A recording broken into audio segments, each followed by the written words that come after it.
আজ আপনাদেরকে নিয়ে যাচ্ছি পুরান ঢাকার ঐতিহ্যবাহী নাজিরা বাজারের হানিফ বিরিয়ানিতে। চলুন দেখি এই বিরিয়ানিটি আসলে কতটা ঐতিহ্য ধরে রেখেছে নাকি এটি শুধুই মাত্র একটি বাণিজ্যিক স্বাদ। So let's go to the video.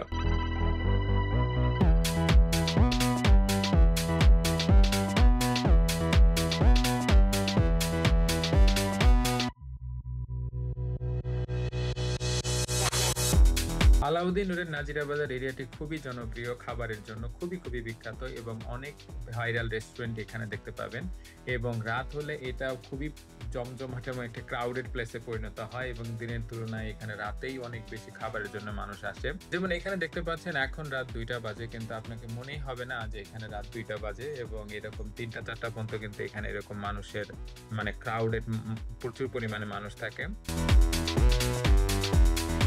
আশেপাশে বলতে পারেন এবং পুরো বিভিন্ন দূর-দূরান্ত থেকেও কিন্তু মানুষ এখানে আসে শুধুমাত্র খাওয়ার জন্য।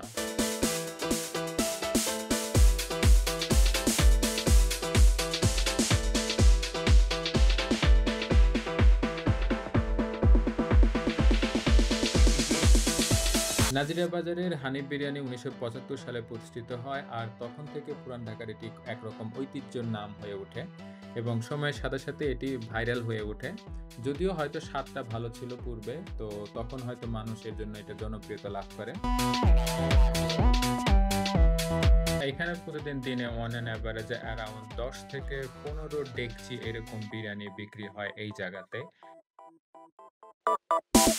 এই প্লেসটি আসলে বেস্ট হবে তাদের জন্য যারা হচ্ছে রাত বিরাতে ট্রাভেল করতে পছন্দ করেন এবং হচ্ছে বাইকার গ্রুপ অথবা আশেপাশে যারা এমপ্লয়ি থাকে, এখানে অনেক ধরনের কারখানা আছে তাদের জন্য। অ্যান্ড হচ্ছে এখানে পাশে কিন্তু ঢাকা ইউনিভার্সিটি, সো অনেক স্টুডেন্টরাও দেখলাম এখানে খাওয়ার জন্য আসে।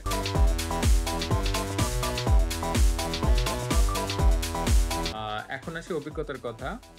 ভেতরের পরিবেশটা যদি আপনি দেখেন অনেকটা মানে ক্রাউডেড একটা প্লেস অ্যান্ড এখানে হচ্ছে সিটিং এরিয়া, মানে আপনি যেখানে বসবেন সেইগুলো কমফোর্টেবল না এবং হচ্ছে এটা কোনো ফাইন ডাইনিং ফিল দিবে না, বাট এটা হচ্ছে আপনাকে একটা স্ট্রিট ভাইব একটা ফিল দিবে।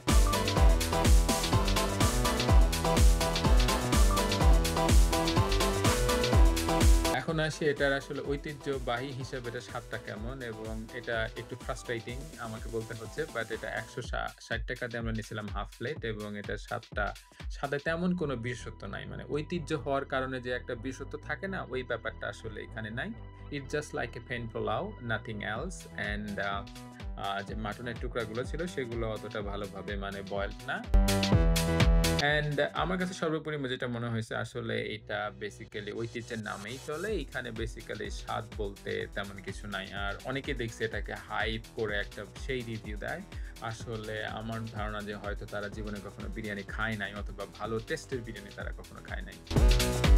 যাই হোক, এই ছিল ওভারঅল রিভিউ। আই থিংক এখানে হেট দেওয়ার কিছু নাই। হয়তো এই প্লেসটা ঐতিহ্যের জন্যই চলতেছে। এখন মোস্টলি এটা একটা বাণিজ্যিক প্লেস এবং এখানে অনেক কিছু মেইনটেইন করাও হয়তো হয় না।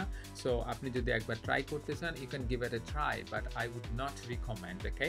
আর যদি ভালো লেগে থাকে আপনাদের এই রিভিউটি, তাহলে আমাকে সাবস্ক্রাইব করে সাপোর্ট করবেন। Thank you for watching.